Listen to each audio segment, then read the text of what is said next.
Naam, katika mauhiba ya ash-shar'iyya ahkamul islami, sheria inatuambia zile ahkamul islami, hukumu za Uislamu ni 5. Kuna alfardhu wa sunna wal haram wal makruh wal mubah. Kuna hukumu ya kitu kuwa ni faradhi kifanywe, na kuna hukumu ya kitu kuwa ni sunna, na kuna kitu kinaitwa hukumu yake cha uharamu, na kuna hukumu ya kitu cha makruhu, na kuna hukumu ya kitu mubah.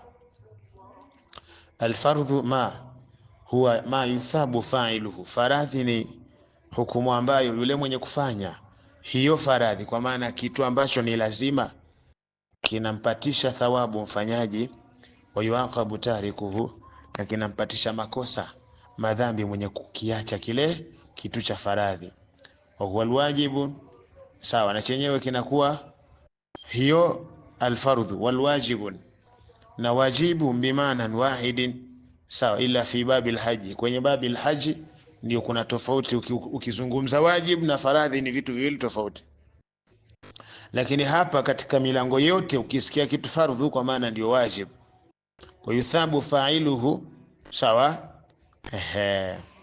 ndicho kitu ambacho ni wajibu kifanywa, ambacho wakati huo kinakuwa kinampatisha thawabu mwenye kufanya na kinampatisha madhambi mwenye kukiacha. Sunna hii ama ni kile ambacho akikifanya mtu yuthabu fa'iluha, yupata thawabu mwenye kukitenda, wala yuaqabu tarikuha, wala apati makosa dhambi yule mwenye kukiacha.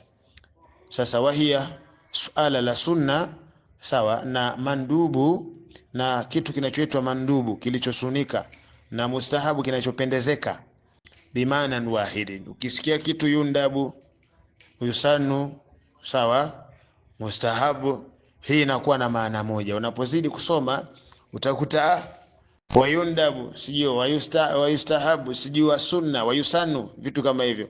Kwa hiyo neno sunna, neno almandubu, neno mustahabu linakuwa na maana moja, kama ambavyo neno alwajibu na neno alfardhu lina maana moja, isipokuwa katika babil haji peke yake, mlango mmoja. Alharamu, jambo ambalo ni haramu. Wa ma yuthabu tariku, ni kile ambacho anapokifanya mtu kitendo chake hicho, sawa, kinampatisha thawabu kule kukiacha. Wa yuaqabu fa'iluhu, na yupatisha madhambi yule mwenye kukifanya hicho kitendo cha haramu.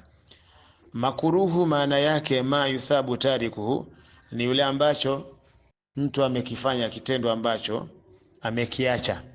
Ma ni kitendo ambacho yuthabu, anapata thawabu, tarikuhu, mwenye kukiacha.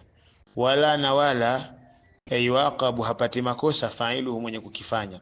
Almubahu wa ma la yuthabu fa'iluhu wala yuaqabu tariku. Mubahu ni kitendo ambacho hakimpatishi mtu thawabu wala hakimpatishi mtu makosa, ndio mubaha, jambo la halali.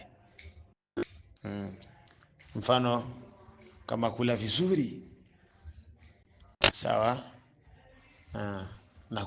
nakula kwa kawaida, kwa maana umetosheka ugali na mtembere wako hapo, sawa, huko ni kula, huko ni mubaha.